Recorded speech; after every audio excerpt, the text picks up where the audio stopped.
Hello guys, how do we sound the WH together? Which sound does it make? It is a digraph, but which sound does it make? If you're new to this channel, please don't forget to subscribe. If you've been with us, thank you for watching our videos, we really appreciate it. And in today's lesson, we're looking at how we sound the WH. So the WH sound, which is wa is a digraph sound. It comes from two letters that team up together to make one single sound.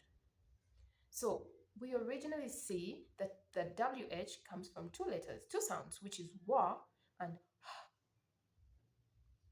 But when they team up to make one new sound, the H drops its sound and we go with the W sound, which is wa.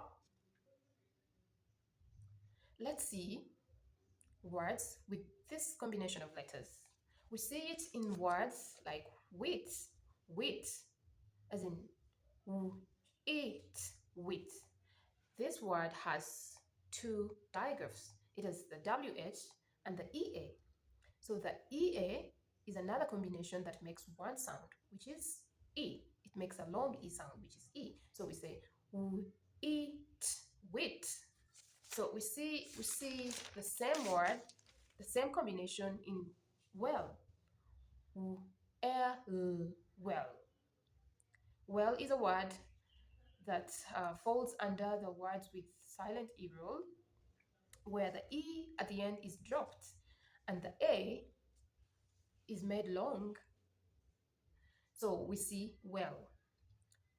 Wheel, wheel as in wheel.